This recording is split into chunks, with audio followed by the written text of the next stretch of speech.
Good evening to everybody everywhere. It is Spurs Diehards, Tottenham Till I Die. It is the Friday after the Thursday before, and we have not breaking news because it's already broken, but it is exciting.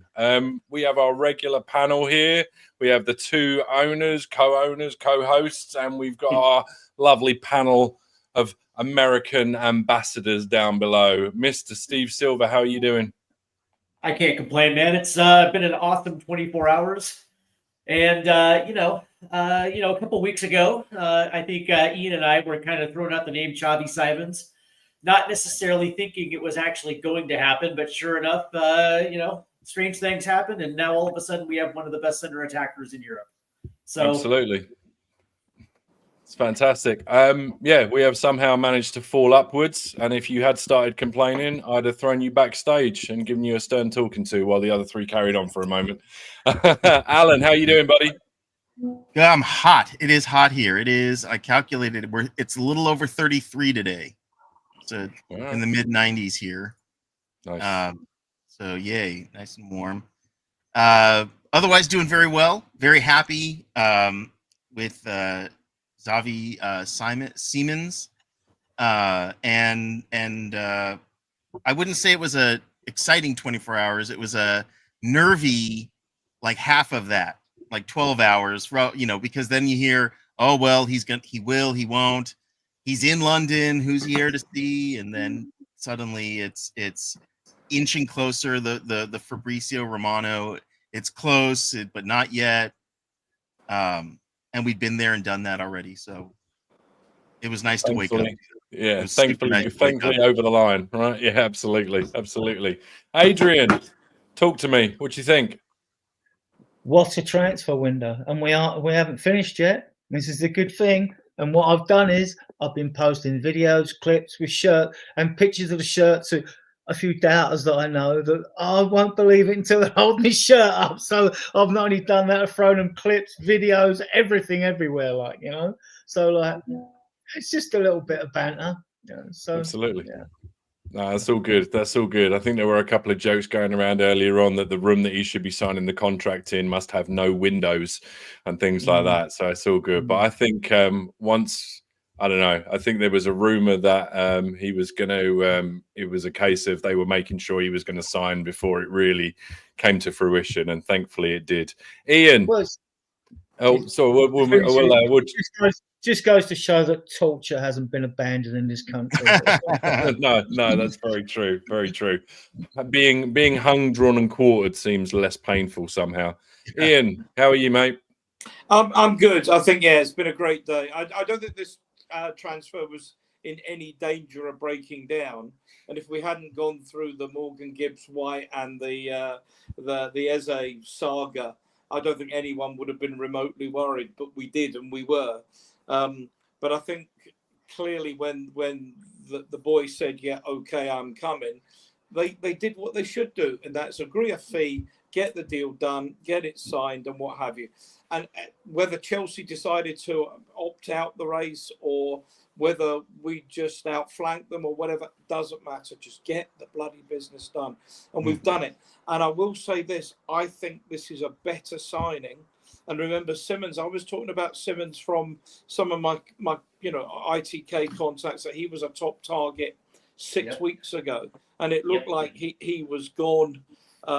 Morgan Gibbs-White. Yeah, I think, look, if they'd have got Simmons and Morgan Gibbs-White, they'd have been over the moon. But this guy is younger, he's cheaper. I think he's got more natural talent and a higher ceiling than Morgan Gibbs-White or Eze. So I am really delighted tonight, really delighted. Awesome. And I do think we could talk about it if you want later, but there is certainly moves afoot. I mean, there is a reality here. It's now Friday. This transfer window will be shut in under 72 hours. So if you're not moving now, you're not moving at all. And the word on the street is that we are moving for 2 or 3 other players. And I think this is going to be a really good end to the window. And I think people will be calling it, not only with the players we got in, but some of the ones we've managed to get out, and hopefully another couple will get out. But with the extension of the contracts to the new full England international Jed Spence, new captain and leader in our back line, Cristiano Romero, and the number of loan players that we've managed to get out into good quality loans. This is looking like being a very, very top quality professional window. Albeit, would have been brilliant if this was all done 6 weeks ago. But if it was done 6 weeks ago, it wouldn't be fun and it wouldn't be Spurs. Fair enough. All right. Well, with that, let me just say hello to some people in the chat. I want to say hello to Blaine, who followed us over from Spurs Talk Show. Big up, Blaine. Got the Beast of TH back again. Good to see you. Milton the Brager's in the house. We have Stratters, Kevin Stanbridge, Spurs fan John. Page LUFC says, evening peeps, JSY raid. That's fantastic. Thank you very much for the raid. We have Eugene S. Drusilla do an accent. This is not the time nor the place, Eugene. That's for other times. Yeah. After dark. Big up to Spurs GCTV in the house, Graham. Good to see you. David Clark. We got the usual peeps, some new faces, and some returning regulars. So it's great to see everybody. Obviously, we've started off Xavi Simmons, however you want to say it. I'm sure there'll be a video comes out that tells us exactly how it's pronounced, and I'm here for it. We'll start with you, Steve. As you mentioned, you and Ian sort of did a little bit of a back and forth on Xavi a couple of weeks back. And by the sounds of it, he has always been like the top target. Now, whether, it was a case of, wishing, but probably thinking that it wasn't going to happen because he'd already had some sort of pre-agreement in place with Chelsea. But I guess the further that the window's gone on, my assumption is that obviously he hasn't moved. Somebody somewhere has gone back to his people and said, look, what's the deal? What's going on over there? Because we're actively looking to make a move. So, how do you sort of think it's played out over the last couple of weeks? You think that's the way it's been? In some regards, yeah. I actually was talking with my source that saying that Spurs actually had been the one that was routinely checking in with Red Bull Leipzig to find out if things had changed on their end as far as pricing goes, those type of things. So it really feels like they actually had targeted Xavi from the beginning of the window. Now, I would probably assume that they just kind of felt that Chelsea was going to be the end result, but as the window had progressed and there had been no movement, they realized that all of a sudden a window was there for them to get the deal done. And one of the things that I actually appreciated was the fact that they kind of learned their lesson from the Morgan Gibbs-White debacle and from the Eze debacle, and understanding that they probably only had 12 to 14 hours to actually get this thing done. and credit to them, they didn't mess around. They went right after him and were able to convince him. That's the thing that actually surprises me quite honestly, is the fact that they were able to sell a player of the statue of a guy like Xavi Simons to come to Spurs when the glamour of Chelsea was something that a lot of players would probably just hold out for. But that being said, man, and I also think that the money played a factor into this as well too, because they knew that in order to get this done, they were going to have to pony up the cash. And of course, were you surprised that it was 200K? Are you expecting that Tottenham have finally realised that they've got to play those games? Yeah, they have to. They have to, right? Because if they didn't, you would probably understand there would be another team that would creep through the back door and poach that player. So I think what ended up happening was that there was a come to Jesus moment with Daniel Levy, and he said, "Listen, we have an opportunity to get this player, but this is what it's going to take." Period, point blank. So it's either you want him or you don't, and all credit to the hierarchy at Spurs, because these are the type of players that we have been screaming for what, 20 years, 25 years. These type of players that show up, go right into the starting 11, and they tilt the pitch because they're just. Well, let me. Sorry to cut across you right there, but let me ask you this then, because this has just come through on a WhatsApp group that I'm in. It says exclusive: Tottenham believed to have made initial inquiries with Real Madrid regarding availability of Eduardo Camavinga. Spurs likely to be interested in a loan with an option deal due to Camavinga's recent injury problems. They see his cover as left back as a bonus. I mean, anybody think that? Go on, Ian. I'm trying to find out. I picked that up, and I'm actually texting one or two of my sources to see if there's anything in that. I'll see. I'll hopefully find out fairly soon. Nice, and big up to Blaine. Sorry, big up to Blaine in the chat for putting me on that. He's just sent me a message. So nice one. We stick together in the Tottenham sphere, the Spurs sphere. We pass the messages on. We are our own ITKs. Alan, let me ask you. Just to sort of follow on from what Steve was saying or what we were talking about, have you seen much of Simons? You believe? Oh, and sorry, just quickly as well. Super Spurs TV, Blaine, just the most generous person in the stratosphere as well. The Spurs sphere gifted 10 diehard memberships, and I actually think I got a little pop up. One of them's me, which is awesome, but also shame on me for not being a member of my own channel. So they went to Leon THFC, Maha Artist, Nick Brown, Rain of Fire, Collective Breaks, Matty, Fletch, Neil Daniels, JSY Talks Football, and We Are Spurs TV. So if you were a recipient there, do say thank you very much. And Nita, she says, at Drusilla, accent say bomber in Caribbean, then you're talking fire. I tell you what, we'll maybe deal with that a little bit later on. Well, I can bring you up on the Real Madrid situation, the Camavinga do it. Go ahead. What I've got is that this is a player that his agents are offering him around to European clubs. Okay. But I've got nothing from the people like Callum that I know that say that there's anything in that at this moment in time. But whereas I said earlier, I got a message from my daughter when I said it wouldn't be fun and it wouldn't be Spurs with big laughter emojis. So she knows the drill now watching this club. But this is what happens at the end of every transfer window. Suddenly players and agents and clubs want to get really busy and it all becomes, a bit lastminute.com. And that's the fun for everybody. So that something may happen over the next 20. Well, you can't have them over more than 72 hours, or we'll be into next transfer window. But something happens over the next 48, 52 hours or so. We'll know. But I've got nothing to say. Yeah, this is definitely happening or anything like that. There's a couple I think are, but that's not one at the moment. All right, cool. Well, we'll keep an eye on things. So I've got a couple of things coming through in my group as well. I'm looking down at another screen like I'm Jeff Stelling on Saturday Football or something like that. It's getting somewhat ridiculous, to be honest, people. But Alan, well, coming back to you, how much do you know of Xavi, and how much have you seen him play?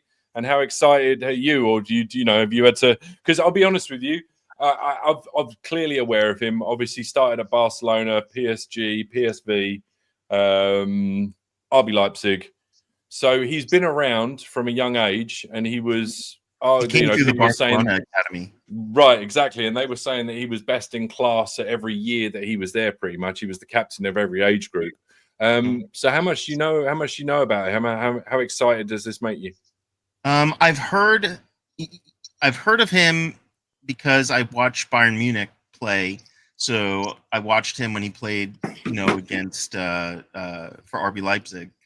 But as far as other than a name and a player in FIFA, I don't know him that well. But everything that I've read and all of the highlights, in the last 24 hours that I've watched, he looks amazing. I've been watching his the goals he scores and setups that he does. He's a real talent, big time talent. I'm actually really surprised we weren't more serious about him earlier in the window, considering he seems like he fits everything that Spurs want. He's young, he's only 22, but he kind of fits both profiles of experienced but young. So he kind of ticks all the boxes. And he's kind of under the radar, right? He turned down Bayern Munich because I think he wanted to go to Chelsea. So, I'm not hearing it when they say that, oh, well, he wasn't really interested in Chelsea, or Chelsea really weren't interested in him. He was turning down teams, in favor of Chelsea. So I don't see that happening unless the team itself is interested in him. But he seems like he's going to fill the hole that James Maddison has left with his injury. And I don't know. What's that? Oh, I'm laughing at this. I don't tell Adrian that you only watch one in every 10 of the videos he sends, because otherwise you wouldn't actually be able to have a life. just don't tell Adrian. Nobody tell Adrian that. Thank God he's not on the show tonight. I just watched the one that Adrian just sent. Was it the Bournemouth one? Yeah. Anyway, I do think that Xavi Simons, I think that's how you say his name, Simons. He seems like, again, he said that we put out the call and he answered, and it seems like he's very interested in coming to Spurs. It seems like he was kind of jerked around with Chelsea for the last 2 months, and Chelsea kind of pulled maybe what we pulled with Morgan Gibbs White or with Eze kind of taking too long, and that's what happened. So I'm just excited that he's coming. Awesome. Adrian, is this? I heard earlier on somebody mention another very famous Dutch player that we had that basically gave us some fantastic times at White Hart Lane, and that's a certain Rafael van der Vaart.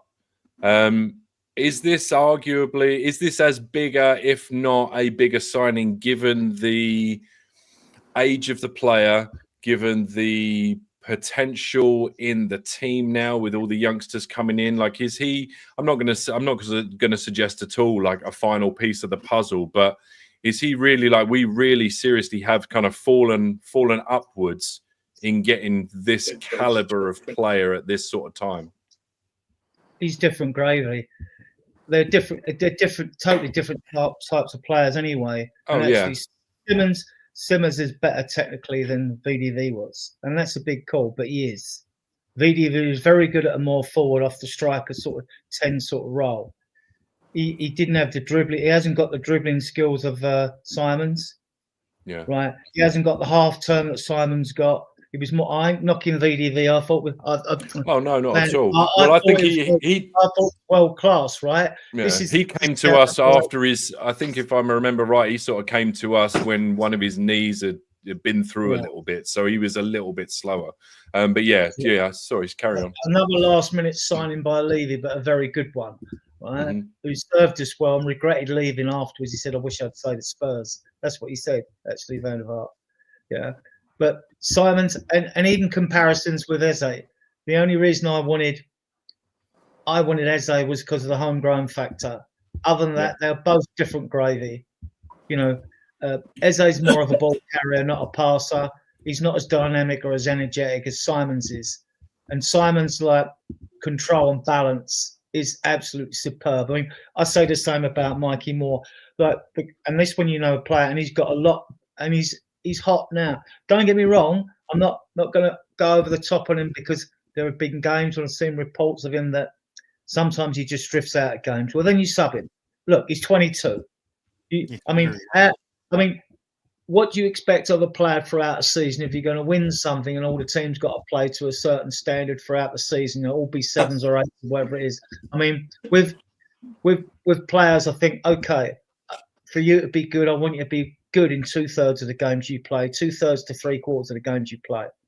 No one's going to be in peak form throughout a season. It just doesn't happen that way, right? And that's without slight knocks. And you usually find that after a month or two a season, when every player in the league's carrying a minor knock, you know, or whatever, and playing for it. So, but I just think this is an absolutely fantastic signing, and that's why I put the video out for those who haven't seen it before of him, right? And just look. I mean, I know they don't show him in a good light, and there will be games when he's played badly and whatever. But that is what you get out of that kid at 22, 23, right? That is what you get out of him now. And he's going to develop.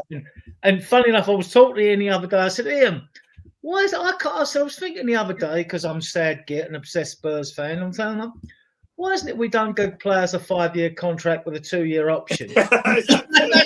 It's kismet, Ian. It's kismet, right? And so back to you, Drew. Well, I think Ian had his finger up. Is there something that you wanted to say? Can I be a bit self-indulgent, Drew? Do I have a choice? 3 generations of my family on the show at the moment. Oh, bless you. Well, apart from myself, but my daughter Nat, she I know she watches occasionally, but she's definitely watching tonight. So hi Nat, and Louis the Best, my grandson. Hi he's Nat, up, Louis. obviously up late tonight as well. So hi Louis. So you can watch me hosted on Sunday as well after another big victory. And another major signing that will be announced before the show, I promise. But no, I just wanted to say that. But I agree with Adrian and people in the chat. This is a needle-moving transfer. This is the kind of quality of player that when Levy says, "I want to be challenging for the league and I want to be challenging for the Champions League," these are the kind of players you have to get. And we got one. And he fits us to a T in terms of his age, in terms of his profile, in terms of the skill set he brings to the team that we haven't already got. Better signing than Morgan Gibbs-White, better signing than Eze, in my opinion. I'm so over the moon at this. It's unreal. Awesome. Well, he's unfortunately, I think, time-wise, he could have been maybe registered, but I think there's too much paperwork for it to actually be really for him to make his debut tomorrow. And on top of that, he's not even had a training session, but he's probably going to be unveiled, which is obviously going to be fantastic. And as much as I would, I'd like to sort of wax. I tell you what, indulge me a little bit. We'll come back to you, Steve. If we were playing, we are playing tomorrow. I expected the team to be pretty much sort of the same as we were, the setup for the Man City game. But if he was available tomorrow, who comes out of that midfield and where does he go right away, in your opinion? Do you put Sarr back in the pivot with Palhinha and just put Xavi in the 10? Do you leave that nucleus as it is and put him out on the left? Where does he go in your estimation right this second? Well, number one, he walks right into the 11 at the 10 position 100%. There's no other position. You're not going to pay that and take him out of his best position. But that being said, now take this for what it is. But I was told that he met his registration. So therefore he is available tomorrow. Now he's not going to start because again, I think you just hit the nail right on the head. The fact that he hasn't even had a training session, right? So Thomas Brink, wouldn't even be able to get an hour with the dude on the training pitch. But that being said, this is more set for next week, not this week. But at the very least, yeah, you're right. He's going to be introduced. But that being said, when it actually happens, yeah, it's probably going to be Papsar in that double pivot, and then they can strategically use Betancourt, in his best position. And it also gives them far better depth at that 8 position. Well, that's the important thing, right? The depth. Yeah, that's exactly right. It doesn't not being in the team tomorrow doesn't mean that they've been beaten in that position to the first place start. They just need depth. We're gonna Champions League will be starting, and we'll be playing a couple of times a week, and we got cup games, and yeah, correct. We're not used to that depth. If anything, this is actually good for all. This is actually good for everybody that's in that midfield 3.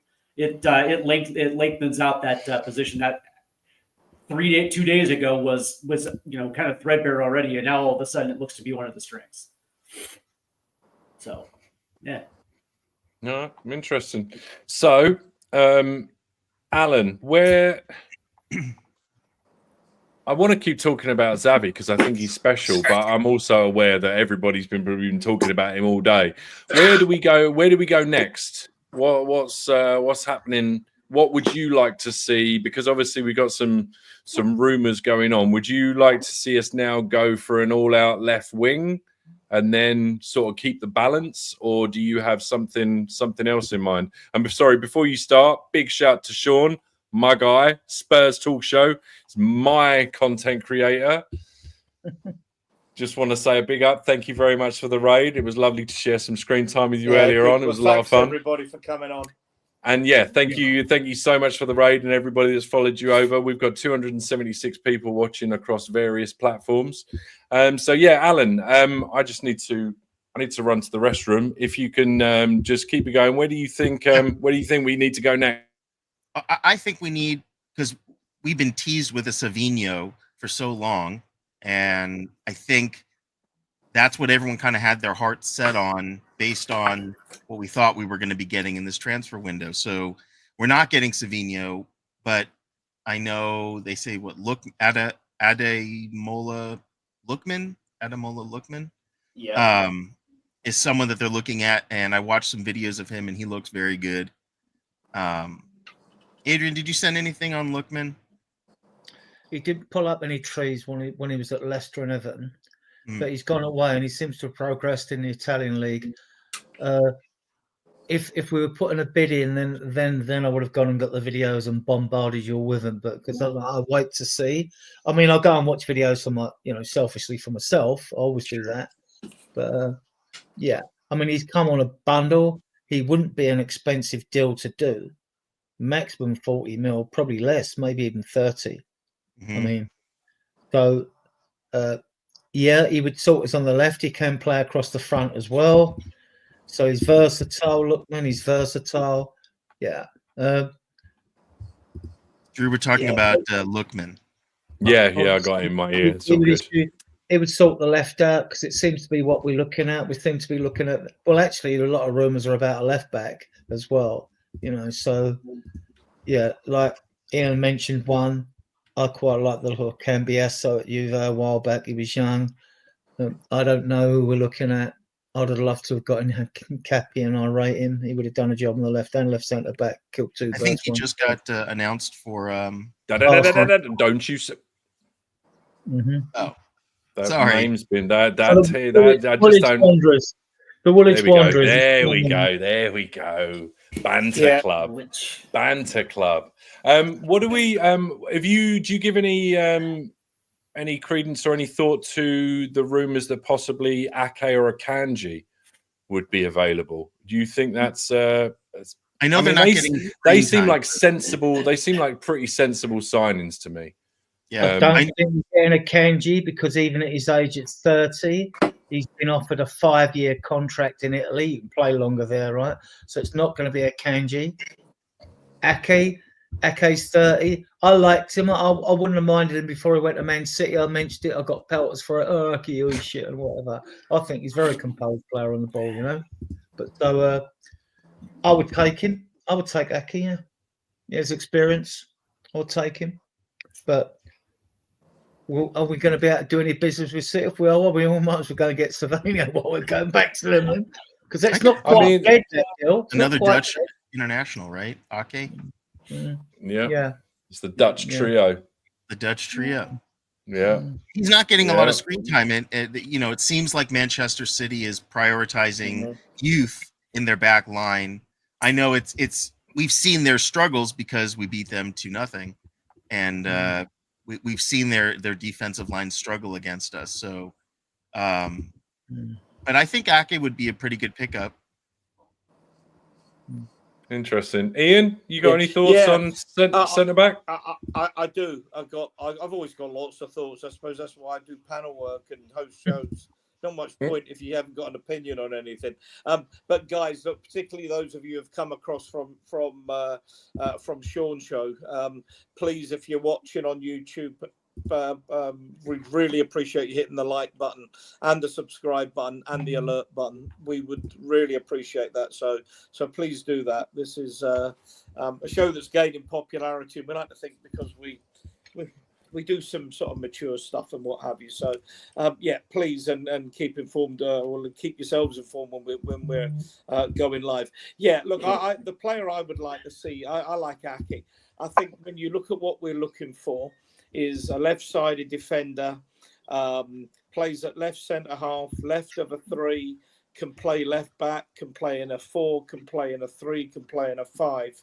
To me, Ake's the signing out of central casting. Plus, he's Dutch as well, so alongside Van der Ven and alongside Xavi Simons. To me, he's perfect.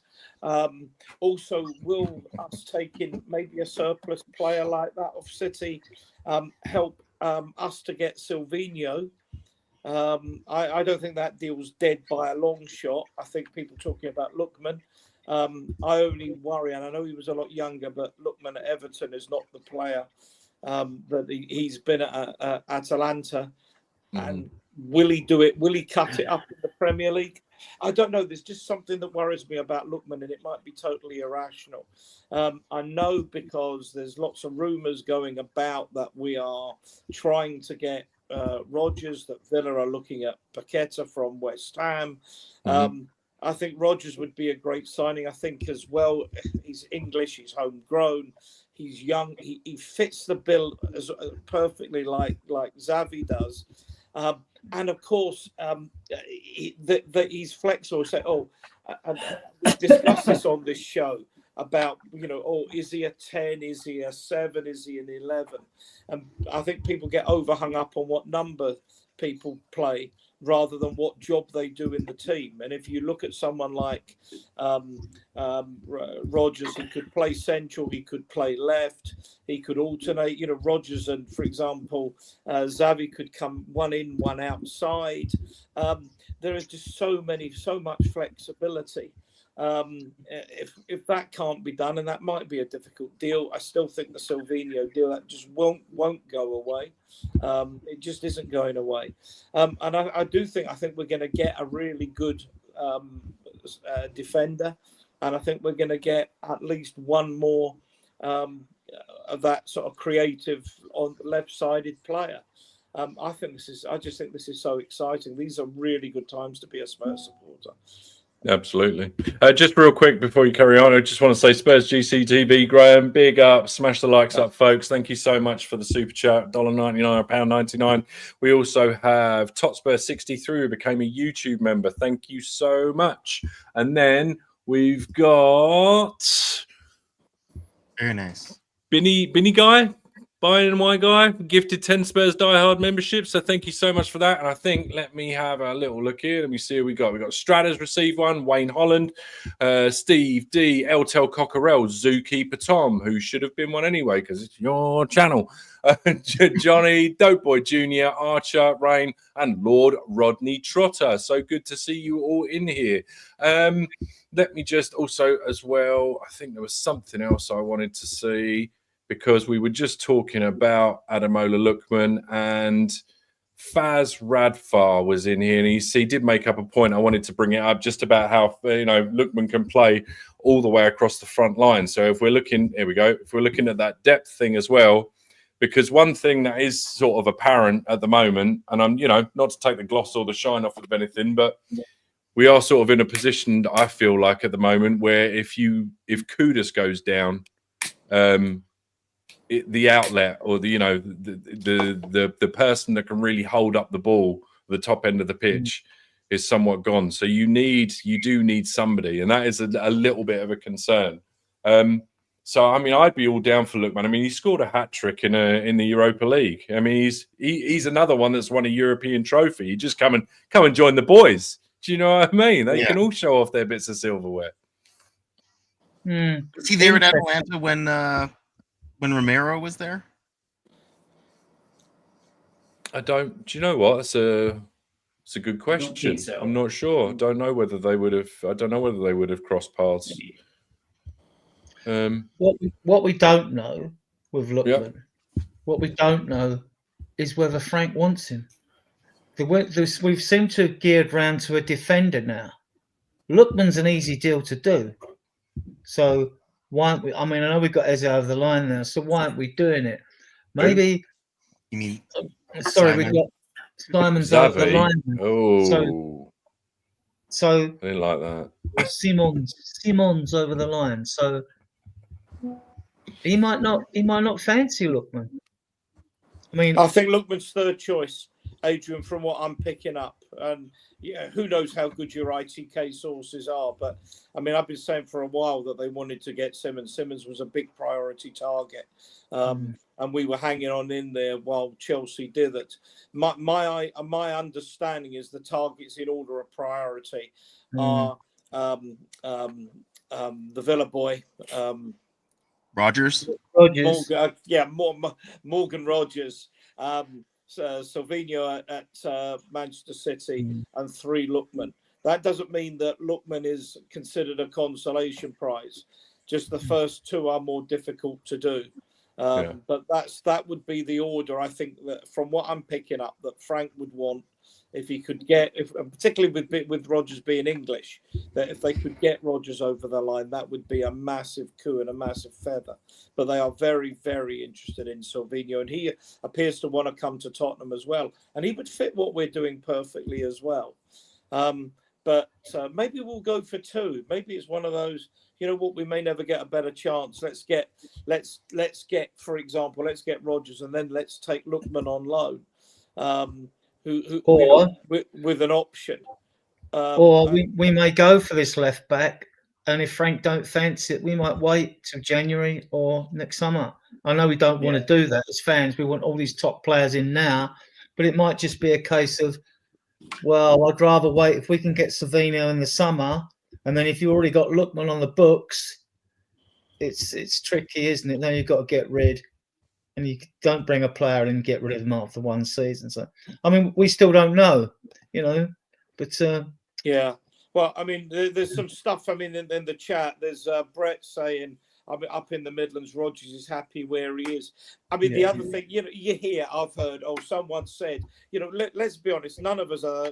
Let's not pretend we're the fonts of all knowledge. We've got massive insider knowledge. We talk to people. Hang on, Adrian.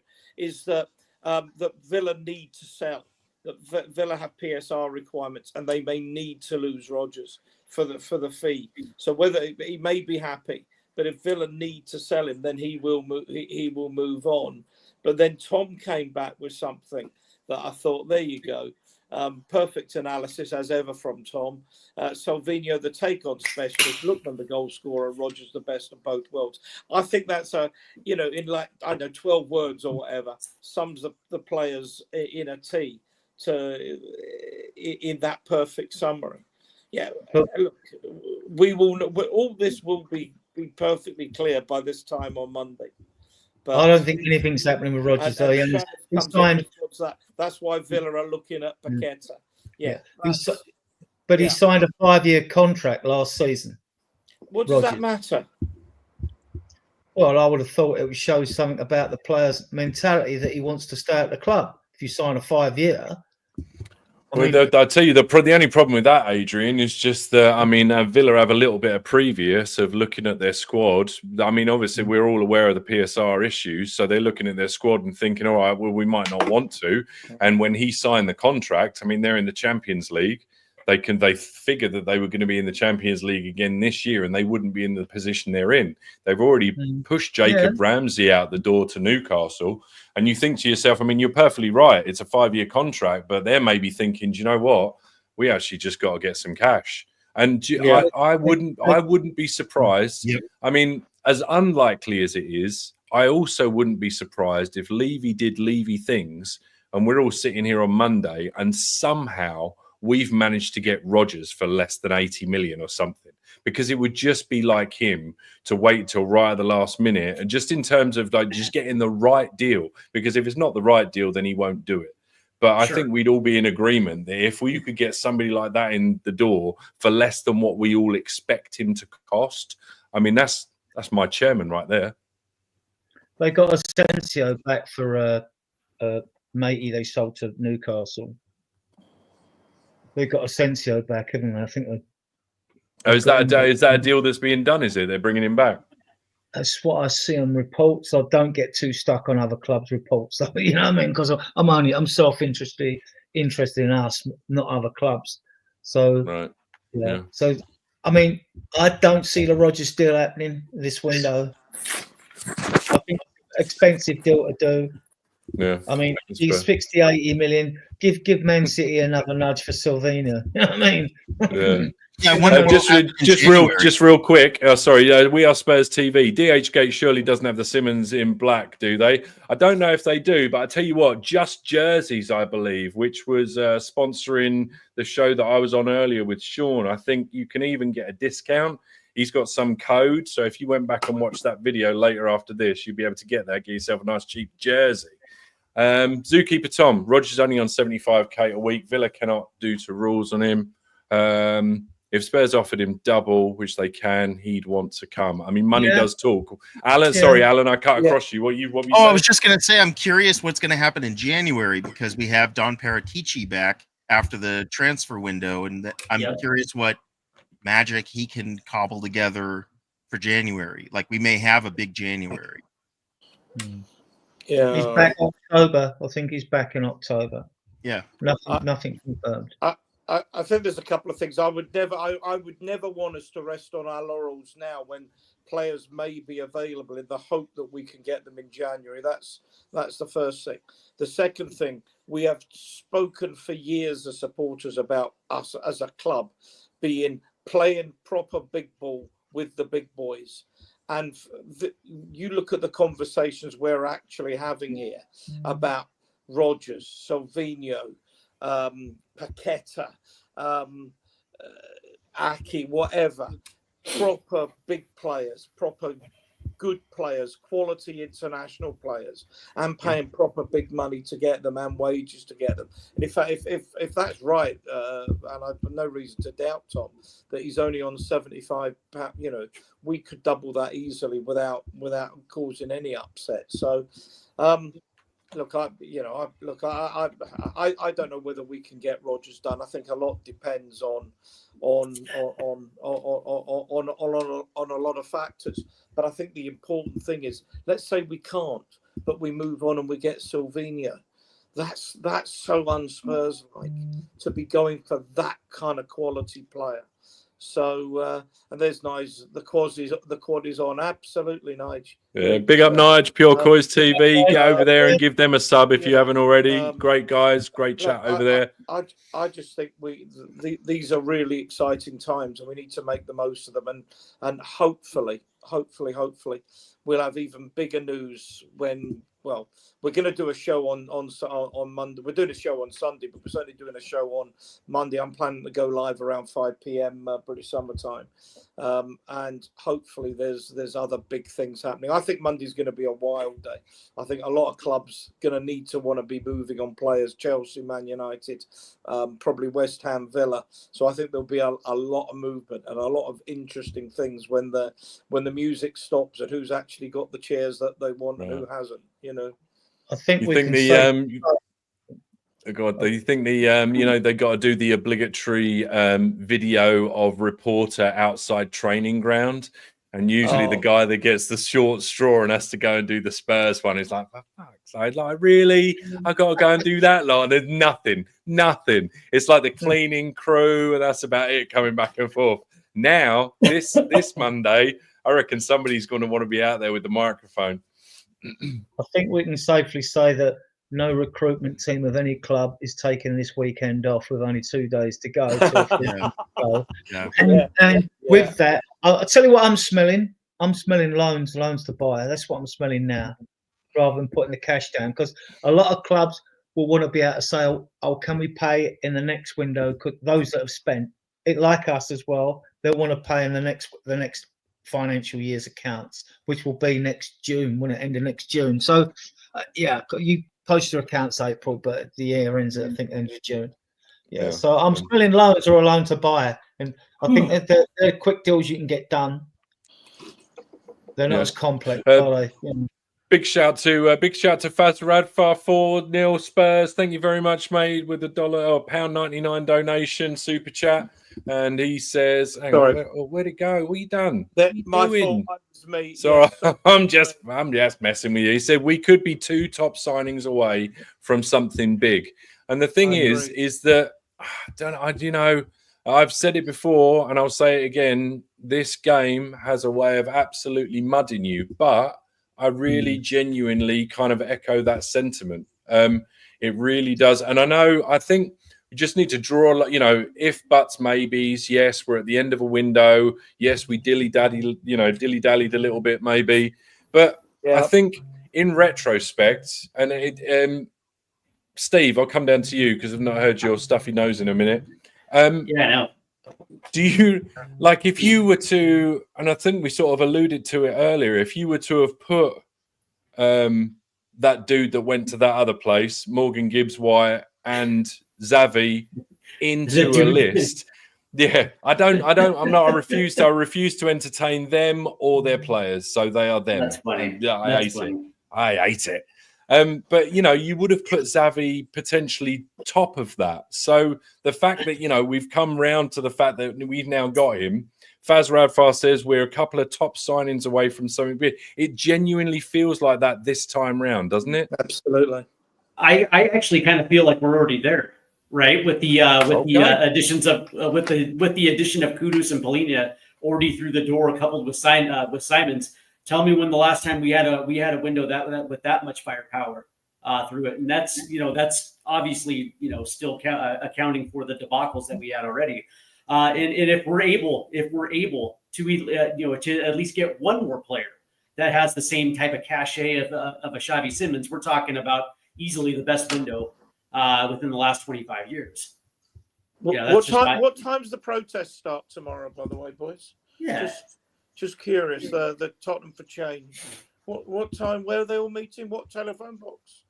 I expect you to be going down there and thanking them for getting Simmons over the line, Ian. I don't know what we're talking about. What are we doing here? What are we doing?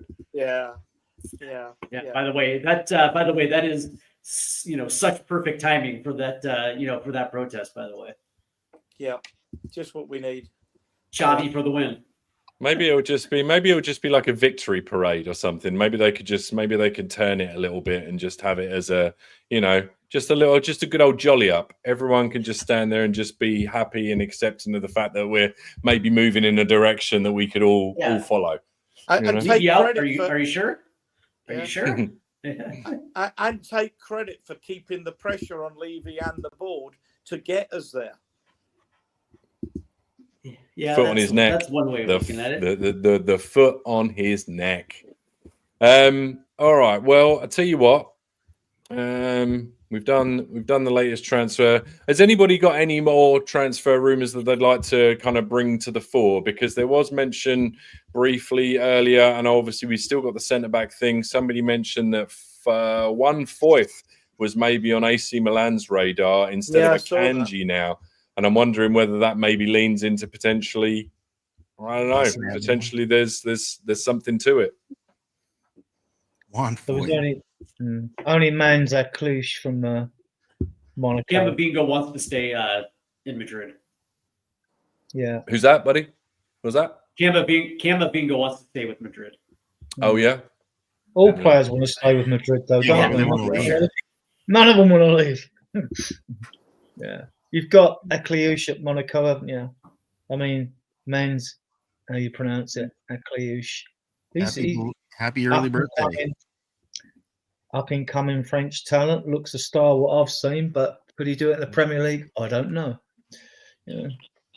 Could he, Eugene? Could he do it in the Premier League? Answers on a postcard, mate. What do you think? Big up, mate. Big up. Good to see you in the chat. Big up, Eugene. Big up, Eugene. Here he is. Look, here he is. Protest Eugene. tomorrow.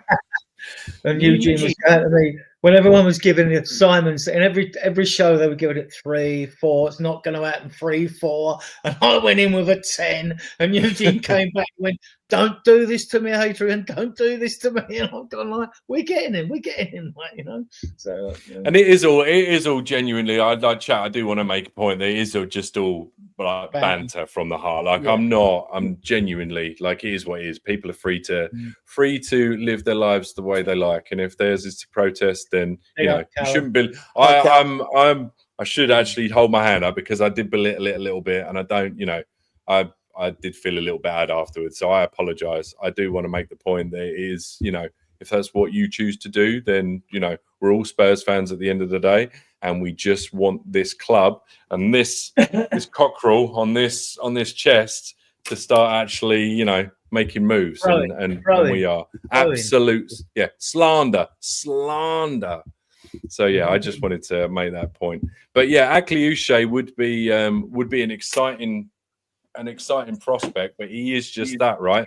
But then is this one of those situations now where, because you do have somebody in that's got a little bit more stature and a little bit more about them, just in terms of where they've been in the football world, that now something like an Akliouche coming in as well to back up, now that doesn't seem like such a bad idea.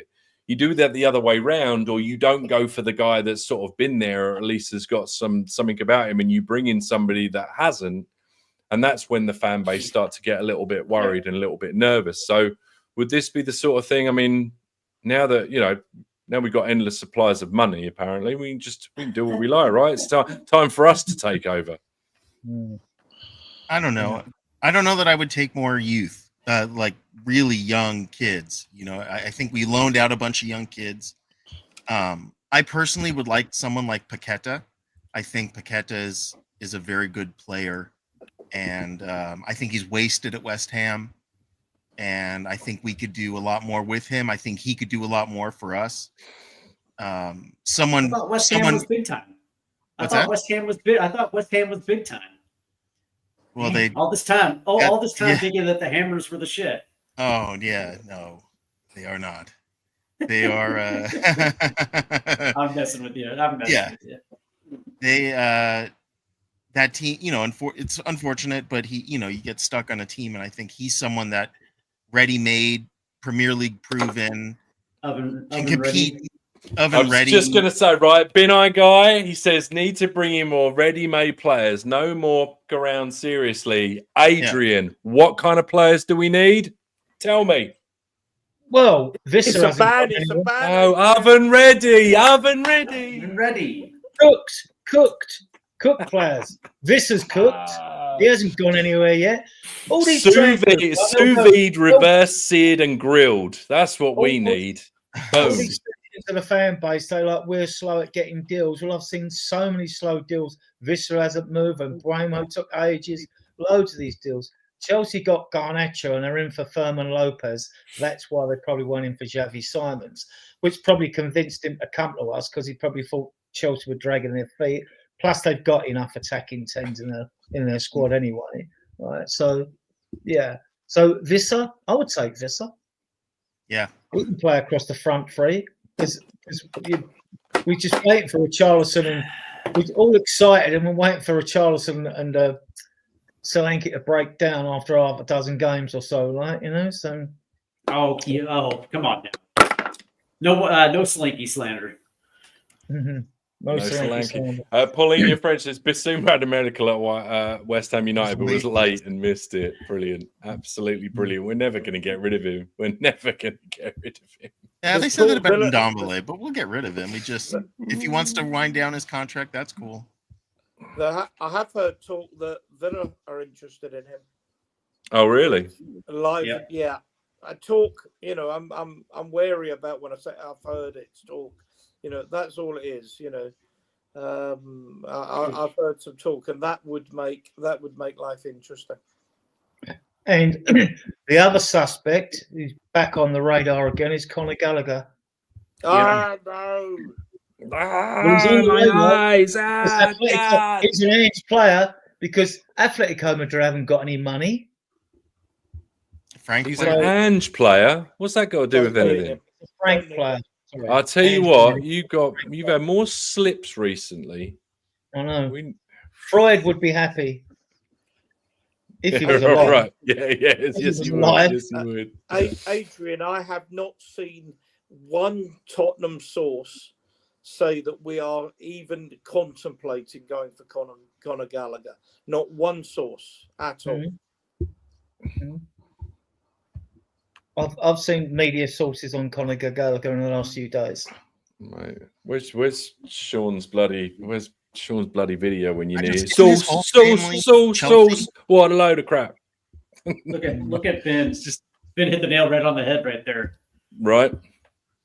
There we go. Conor Gallagher's family totally Chelsea? Remaining player available. Very good. Yeah. There you go. Well done, Finn. Well done, Finn. Yeah. Every player in the Northern Hemisphere.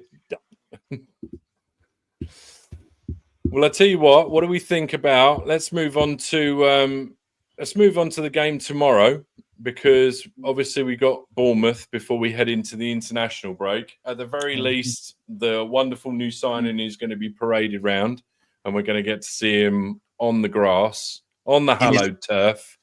In his new number 7. I wonder if I'd go all kit. If it was me, I'd go fully coys. I'd go all full kit, make out like I was playing, shin pads and everything, even if I couldn't, just to show I was fully on board. But jokes aside, Bournemouth tomorrow, they are without, I say they're without, they have changed their defence just because they've sold most of them. And yet Iraola still, I feel like they were a little bit unfortunate with the Liverpool game. But I think he's still getting a tune out of them. They're still a very, very good team. What do we think? We'll start. We'll just go around again. Steve, what are you saying about Bournemouth? That Bournemouth is a very dangerous team if you allow them to. Last year those were the two matches that I think most people had circled on their calendar as being 6 points. And I think we only managed two goals against them last year in two very disappointing games because they understood exactly where to apply pressure at the right times. This year it's a little bit different, just considering that we're a completely different team.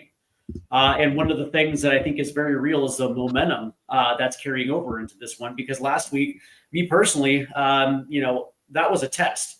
Going up to the Etihad against a reworked Manchester City team, coming away with what I would consider a dominant performance, pretty much galvanized the squad moving forward. And now you're coming back home, coming off a signing of that type of magnitude. I would probably just assume they're going to double down on what they do best, which is being absolutely rock solid in the back, being organized, being compact, being absolutely dominating in their high press. And I don't think we're going to give a lot of space to Bournemouth to be able to operate.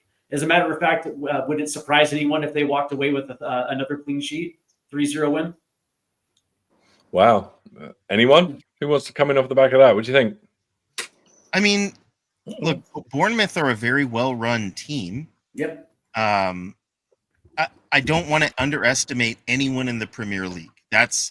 We've seen that. We've been there. We've done. Yeah, he's getting Son's old number. I bet you that was probably one of the selling points too. He said in an interview he was saying that number 7 was special to him. So Nice. Iraola's a very good coach. The team is very good. They have good players. They've got they have Semenyo on the right. They got Evan Nilsson up front, who's always a problem. Tavernier is a very good player. Tyler Adams is good. We know him from America. What's up?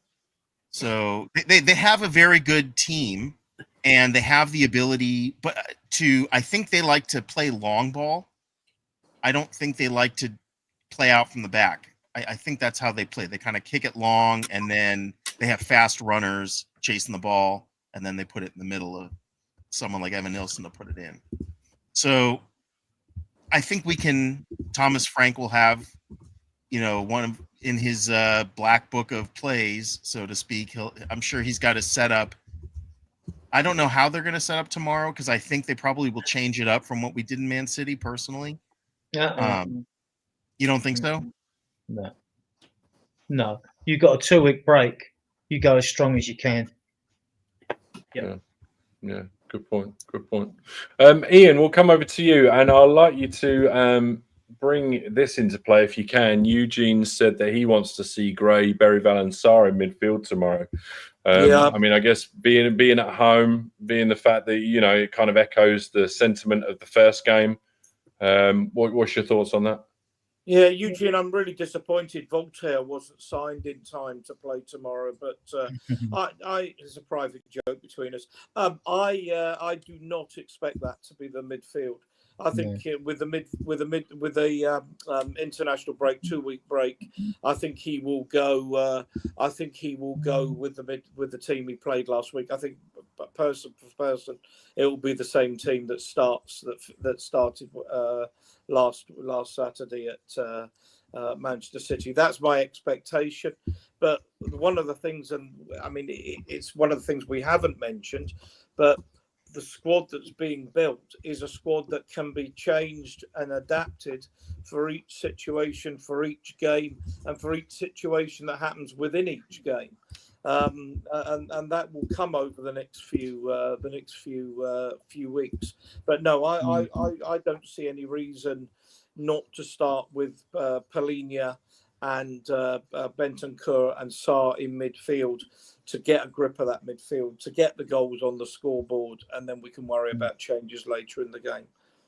Yeah, fair play. Well, I think Ian, I know you got to go, and I know Steve's not feeling 100%, so he's going to call it short tonight. But I want to say a big shout out to both of you. If you want to round off your final thoughts, Ian, we'll start with you.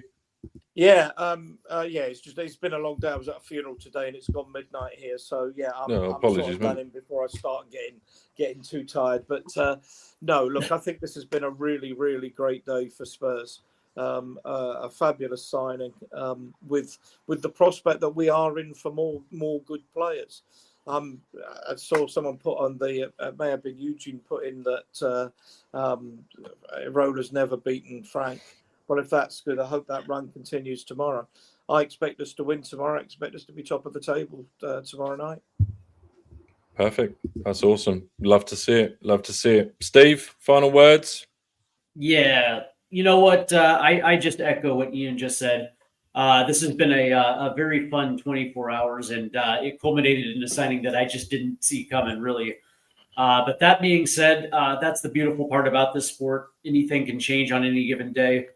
And I think that culminates into another win tomorrow.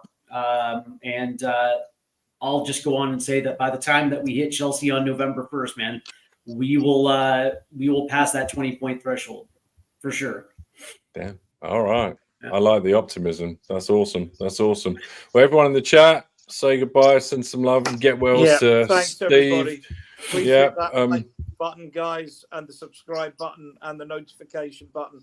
Thanks for so many of you, everybody who tunes in, all the regulars. For those of you that have come in from Spurs Talk Show too, you're very, very welcome. Thank you very much, guys.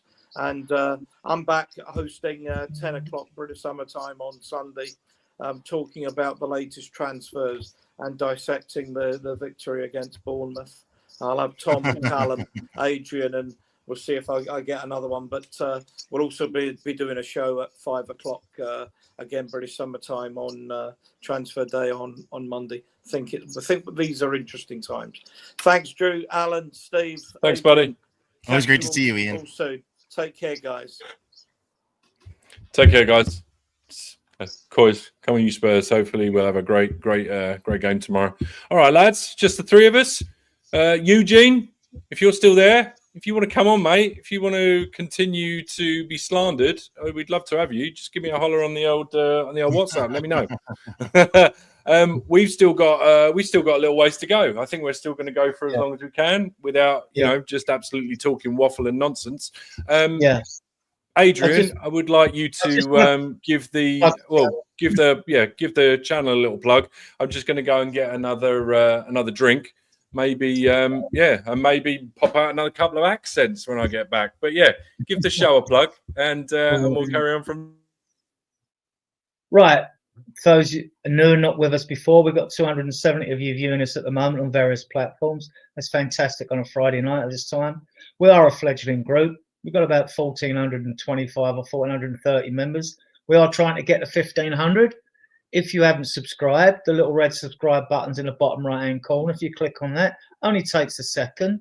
It's good for the algorithm, helps us grow, which is good. I mean, we are growing steadily, but every extra help can help us grow even bigger. And we pride ourselves on bringing you mature and sensible content. Don't laugh at that, right? So, we also have a Facebook group for those that you are bothered with Facebook. We use that platform. That's got 14,500 members in it. We've got an XCOM group with 3,000, nearly approaching 3,300 members. That hasn't been going that long, a year or whatever. So that's doing quite well. And we've got WhatsApp group as well, Spurs Darts WhatsApp group. If you want to join our WhatsApp group, all you have to do is give us your phone number, and so as we can add you, because it's the only way we can add you with your phone number. So if you give it to any of the admins, either Drew, myself, or Ian, or Tom, we can add you to the WhatsApp group. And that's where we use the WhatsApp group as a sync to get guests on, basically. So if you'd like to come on, all are welcome as long as you're mature and sensible. If you'd like to come on in the WhatsApp group, that's where I go to get guests, right? Or off other shows like Sean's or whatever. Like, you know, we like to go and do a bit of nicking off a Sean now and again or whatever, you know. So he's a fantastic guy, right? So thanks to all of you in the chat and for your comments and your questions as well as usually. And a big up to those that watch us on playback as well. And with that, with Drew's timely return, back to you, Drew. Big up, boys. I want to say big up to Vabav Dash, who's joined us from New Delhi, India. It's good to see you in here. I saw you last week. That was awesome. Gavin A83 says, Welsh, please, Drew. Absolutely proper. Giving it large, mental. It's absolutely wicked. Brilliant. Love it. Brennan Johnson, my guy. He's going to score tomorrow, by the way. You heard it here first. 4-2-3-1. Cheeky Johnson on the left. Brilliant. And then I just wanted to point out this as well, because Steve D, just forever being the guy that welcomes people, says Leeds fans always welcome, proper club. And that actually is. I'm looking forward to actually playing them again this year, because I do always enjoy a trip to Elland Road. Interesting you said 4-2-3-1 there, because Andrew's shown that if you play 4-2-3-1 at Man City, Who has? Sorry, Frank. Keep doing that, don't I?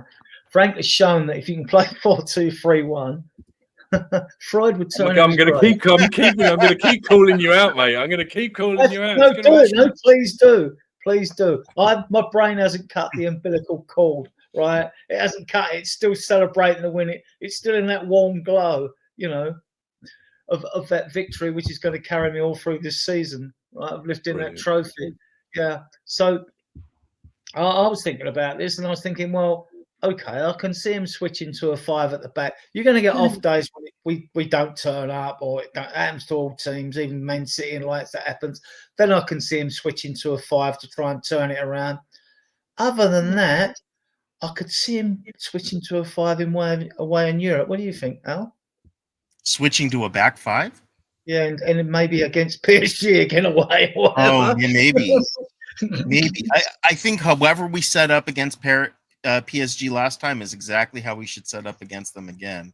But we did so well. We just, I don't know, ran out of steam after 70 minutes or so. Yeah, tomorrow. How do you think they're setting up tomorrow? 4-2-3-1. 4-2-3-1. I think Polina and Bentancur will start, and you can't drop Sark, and he's been our best player this season. Yeah, Right. People are seeing Sark in a different new light now. I was rated him, but yeah, I'd like to just see a little bit of change. I don't know how fit Solanke is. I think he'll use all 5 subs. You might as well before the international break. Yeah. You know. I wonder if I'm thinking probably you can't really. Richarlison's in that sort of vein of form where it's tough to, even if Solanke's like ready to go, you still would probably give him, at least you give Richie still at least the first half of the first 60 minutes, didn't you? It would be a little bit. It would be rough. It would be rough on him. If we were to really bring our A game, we have 4-0 up at half time, then I could see Solanke getting a half, but that'd be asking a lot, I mean, right.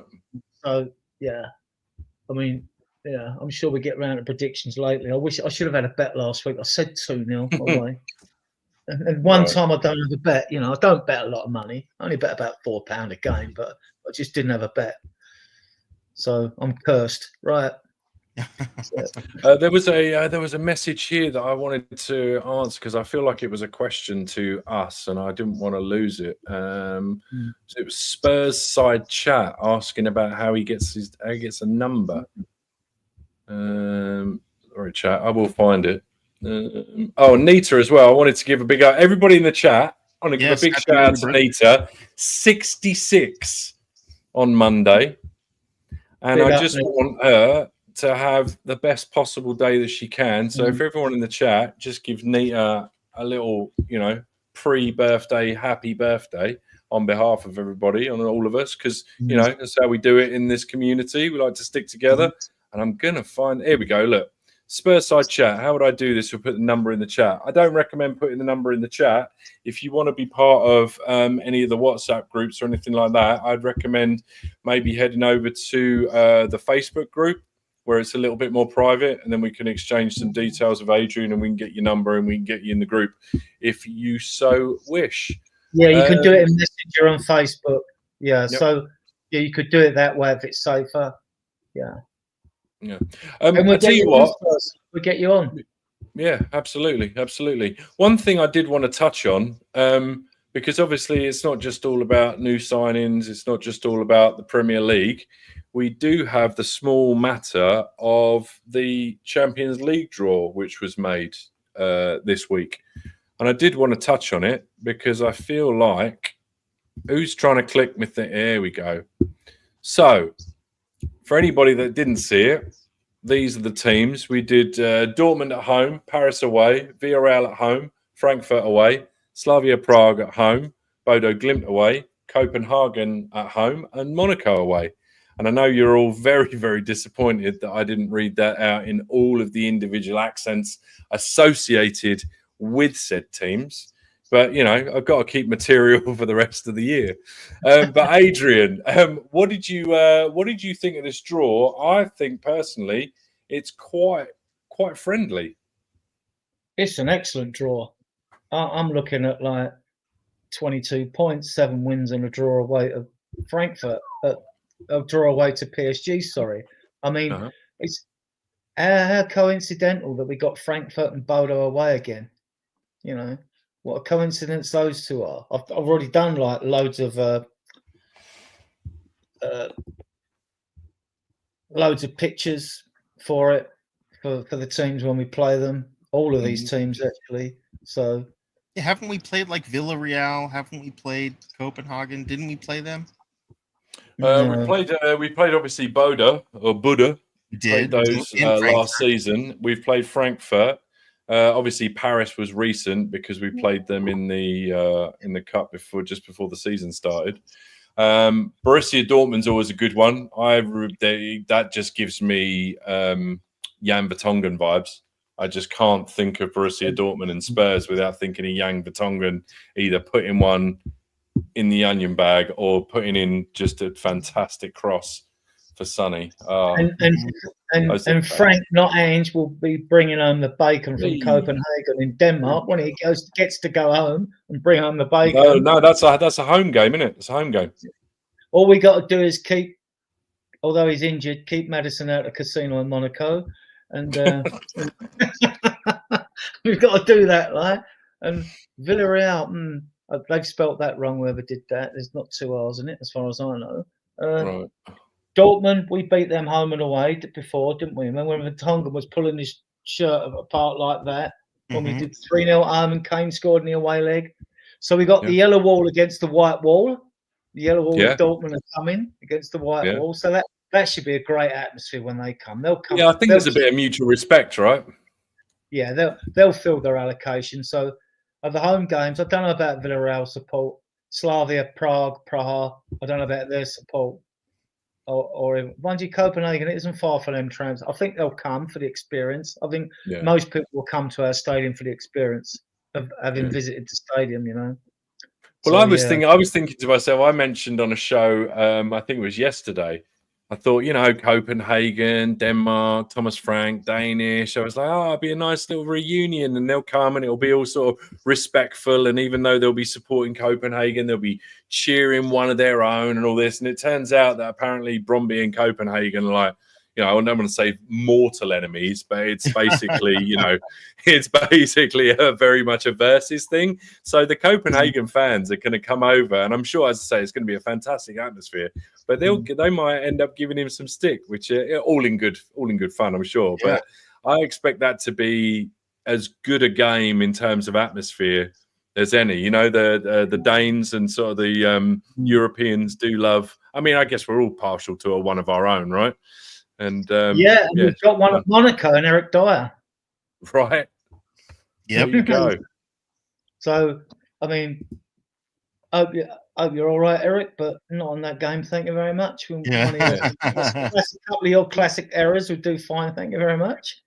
And I see lots of wins here. I really do. Only Paris Saint-Germain are the only ones to worry about because it's away. We could well win the other 7. Yeah. Right. Honestly, I don't feel that nervous. We got one of the better draws. There were much harder draws for other teams like Bayern Munich. I mean, I've got a list of all the dates, but I ain't bothered with them yet. But when they start, it's like the 15th or 16th of September, I think, the first games. So that is going to be very soon after the international break.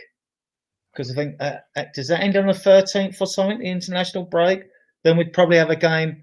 If that ends, I don't know what I could ask Alexa. if you know what the date is of the end of the international break, then I'd have thought the midweek game, the Tuesday or Wednesday after that, will be the first game. And we don't know if we're home or away yet. I haven't put the dates up, so no groups, as King Aldous says. But so you know what I mean. Because you basically get, is it the top 8 qualify and then 9 through 16 or something like that? I'm guessing. Yeah, it's actually, you'd have to finish 25th not to qualify for the next 2 games. So the playoffs. We're going to be guaranteed the 8 games you've got here, and then we're not going to finish 25th. We're going to get through, right? So we'll probably get through within the top 8 actually, and probably not have to go in the playoffs. But if we do, I'm not bothered.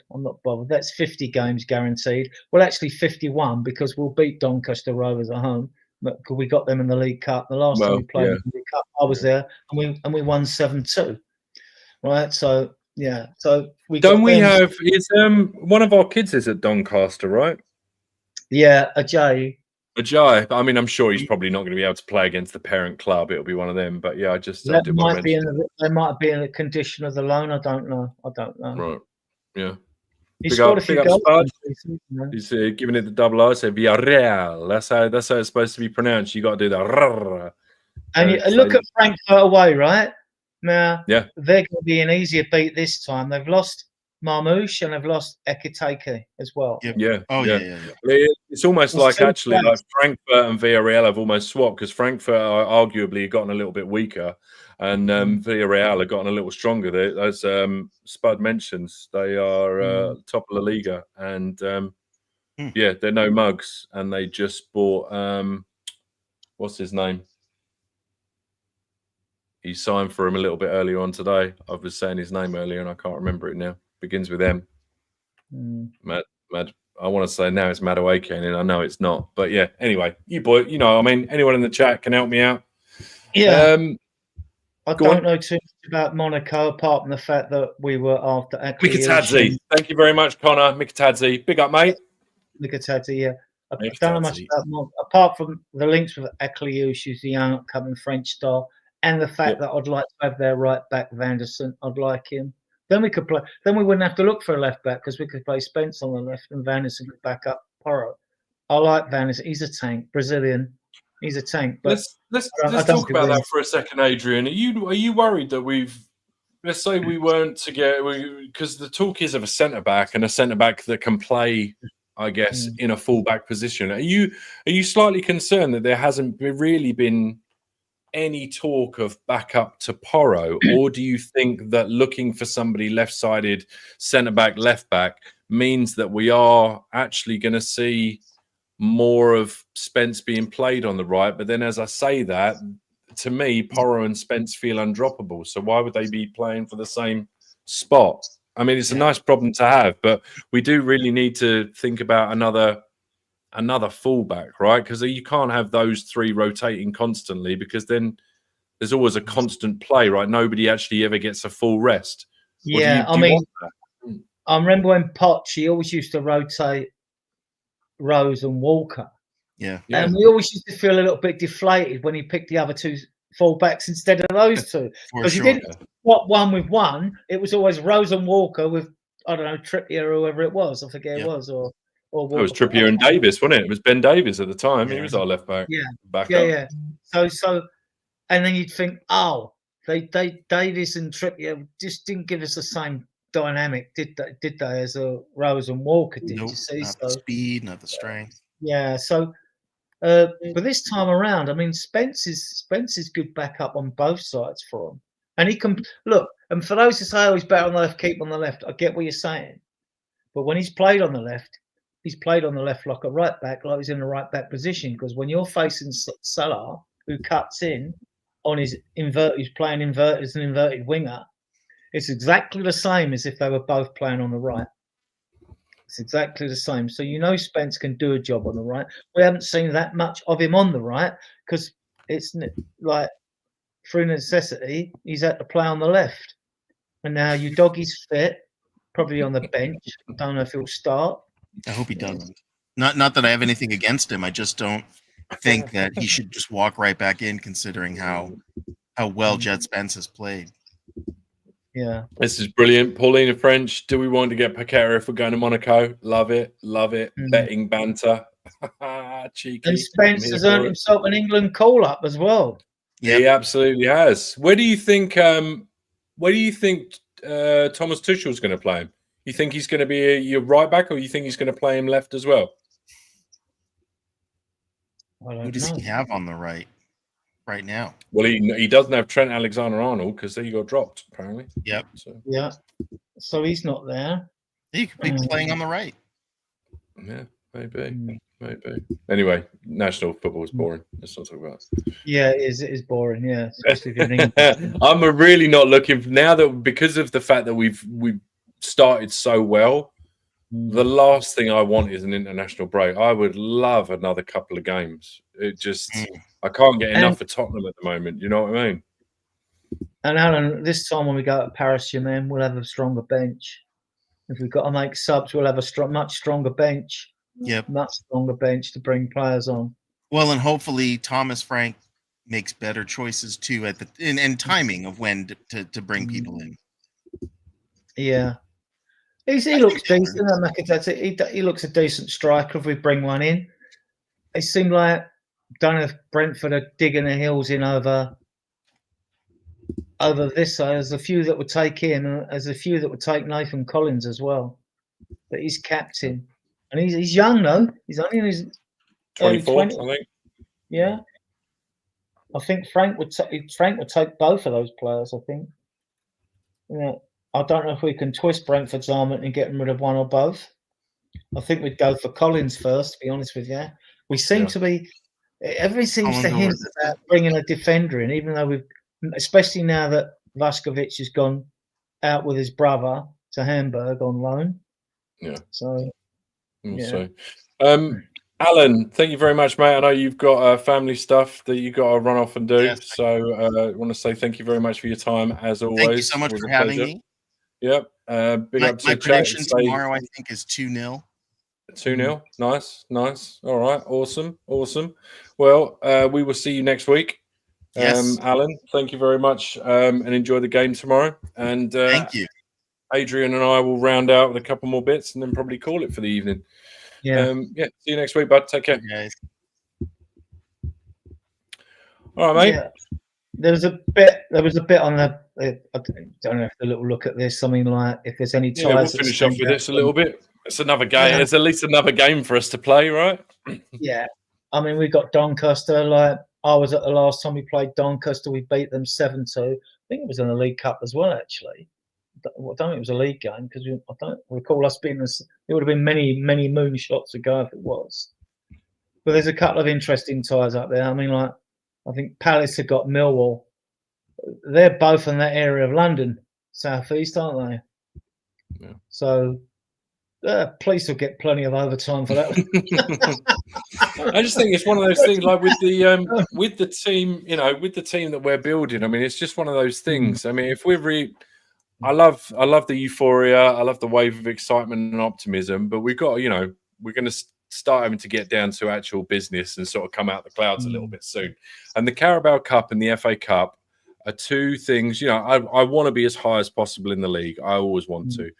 I mean, I know the draw has been kind to us, and there are some people that sort of mention that it looks a little bit more like a Europa League draw than it does look like a Champions League draw.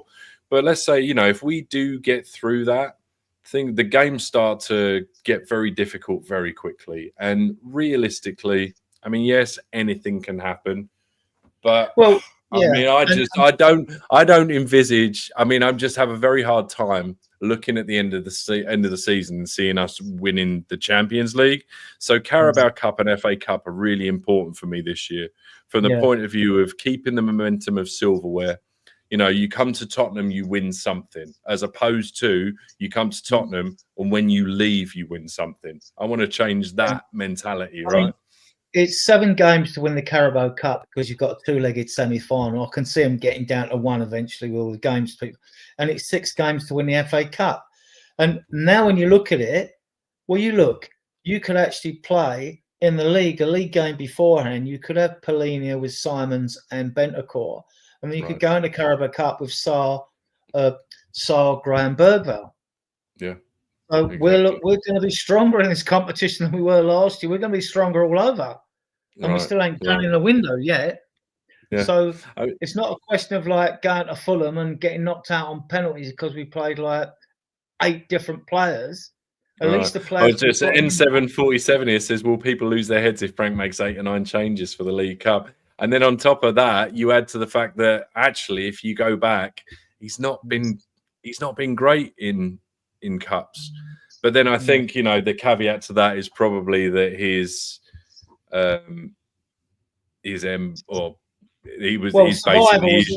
job was survival, right? Yeah, that's what I was sort of trying to get out. Sorry. Yeah, his job was survival. So the cups were, if we can, great, but I'm not too fussed. But I would think, with a big squad and with a better quality squad, I think Thomas Frank is looking at a bigger picture now. There's a couple of Premier League ones here, isn't there? You've got Brentford, Villa, Liverpool, Southampton. Wolves, Everton. Wolves, Everton. Yeah. Well, Southampton are Championship, aren't they? Yeah. But Oh yeah. So there's two. There's two then. Yeah. It's Yeah. not. Yeah, everyone's saying here, yeah, Frank didn't have the depth at Brentford when he rotated. And the Machine of Joe, big up Joe, says Frank will win trophies, I have no doubt. He's just started his wizardry. Absolutely. Absolutely. I don't see why we. I mean, look, both with the domestic cups, you've always got a chance of winning them. If we keep getting the draws at home, like we can beat anyone at home. You know, if you get Liverpool away, oh shit, you know what a good draw that is, right? You know, but we've been away to Man City, whatever. I mean, I don't see why we can't win a League Cup or FA Cup. And now I'm looking at top 5 in the league. I really am, and because we haven't done our business. Because if our first, well, we don't even know what our best first. How we're going to blend with all these players. I mean, it looks like that with Kudus, we know has hit the ground running. Paulina's hit the ground running. We can but hope that Simmons hits the ground running. I mean, it might take him a little while to adjust to the pace of the Premier League and the physicality of it. But he's got such good ball control and balance that I think he's going to win us a lot of free kicks. Right. Big up, sick of it. I'll bring it back up for you again, mate. This is the Champions League teams that we are facing, and big shout to Phil P. Woo! Big up, Phil. Good to see you. Good to see you. Happy Savvy Day. Absolutely. I've got a list. I'm not bringing it up. The Champions League fixtures with dates and kick-up times respectively. Right, no later than Saturday. Right, August the 30th. So that's actually this Saturday. We should get the dates when the league phases. Now, match day 1 is the 16th to the 18th of September. Right, so it's probably Tuesday, Wednesday, Thursday, is it? Alexa, what day is the 16th of September? The 16th of September 2025 is on a Tuesday. It's a Tuesday, right? Okay. So there will be some games played on a Thursday then, right? So yeah. Tuesday. Now, I think the international break finishes on the 13th. So if that's a Tuesday, 16th, 15th is a Sunday, is a Monday rather, 14th is a Sunday, 13th, right? So Saturday the 13th, there'll be a full league program then. And then 3 days later. So what would be best for us, guys, all of you had the patience to stay with us, is if we're at home for that first Champions League game. I think that we don't really want to, you know, if we were at home for that first Champions League game, that would be good. So whether it's Dortmund, Villarreal, Slavia, Prague, or Copenhagen, unless you think it'd be better if it doesn't matter, Drew, I can see people probably thinking maybe it doesn't matter, but I think after break we're playing one game. And then I think Vidar has just got the most important point, and I echo it, because earlier on when I found this out, the most important thing in the Tottenham community of this draw is the fact that our beloved Sean Butler will be reunited with his Helga. I'm expecting wedding bells, Sean. I am. I'm expecting Helga Butlerson. Or Butler Helgeson. I don't know how they do it. I know there's a double S and a son in there somewhere. So I am here for it. Are you volunteering as best man, or? I will be the best man that he can probably find at such short notice. But yeah, I'll tell you what, we've been going for an hour and a half. I think we've probably covered everything that's really to cover. There's a lot of stuff over the weekend. Hopefully some moves will be made. We'll get another 3 points. And then Monday, I'm sure probably either you or Ian may go live or something. I don't know, depending on what happens. Ian's going live at 5 o'clock Monday, because the window closes. For those of you who don't know, the window closes at 7 o'clock, 2 hours later. But every show and every man and his dog will be going live, right? Because people will probably going live all afternoon on that one. You know, just doing all the other clubs. I'm only interested in Spurs, what we do. So so I'll go on with Ian on Monday. So there we go. So I'll give the channel one last plug. There's 250 of you viewing us on various platforms. Look, we're trying to get into 1,500 guys. We're about 1,430. all the help you can give us is greatly appreciated. If all you've got to do is click the subscribe button in the bottom right hand corner, it only takes a second, and it helps the channel out enormously. And we pride ourselves on bringing you good, mature, and sensible content. We don't like to carry on if we've got nothing to say. That's why we're going to end shortly. I will keep bringing you music at the beginning and end of each show. One, because whatever music I bring, I know Drew won't like it, and two, because I like annoying him, right? There you go. Yeah. Absolutely. So there you go. So, and as I said on you can find us on XCOM. If you want to come on the show, message any of us through Messenger that you can find us on XCOM or whatever. Messages through XCOM then or whatever, and we'll take your name and we'll add you to the phone list. And we'll get you on WhatsApp and you can come on the shows, because all are welcome as long as you're mature and sensible. And with that, thank you for all your comments and questions, and big up to all those that watch us on playback, and back to you, Drew. Yeah, absolutely. I want to thank you, Adrian. I thank Ian for coming on earlier on, along with Steve, who wasn't feeling very well, and we appreciate him soldiering on, and also Alan as well. It's always a great time. I want to thank everybody in the chat. Special little shout outs to obviously Blaine, Super Spurs TV, who gifted out another 10 memberships. Good on you, Blaine. Really appreciate it. We had Graham Spurs GCTV, Tot Spur, Binai Guy, Faz Radfar, and then Paulina French, who became another member as well. So that's fantastic. We really appreciate it. Makes it all worthwhile. I will be on the pre-game on the Irish Hotspur tomorrow morning. I'm sure I'll be doing something with Sean Butler very soon. There's going to be a few more accents to bring to the fore. We've got some more cancellations to do, everybody. I want everyone to enjoy the rest of their evening. Big up to all of you. Enjoy the game tomorrow. We will be back soon. Good night, God bless. And on that note, I'm going to do... We are Tottenham till we die. We are Tottenham till we die. Spurs die, hearts, heart and soul. We are Tottenham till we die. We are Tottenham till we die. Spurs die, hearts, heart and soul.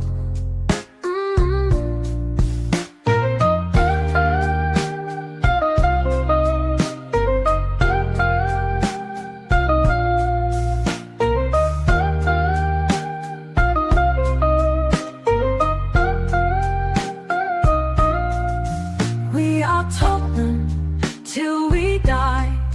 We are Tottenham till we die.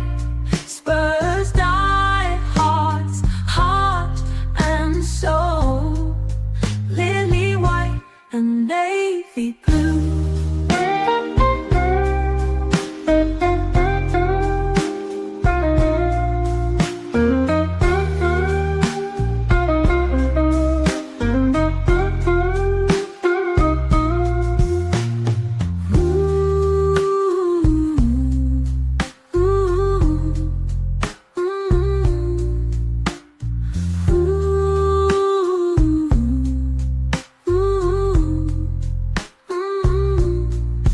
We are Tottenham till we die. We are Tottenham till we die. Spurs die, hearts, heart and soul. Lily white and navy blue. We are Tottenham till we die. We are Tottenham till we die. Spurs die, hearts, heart and soul. Lily white and navy blue.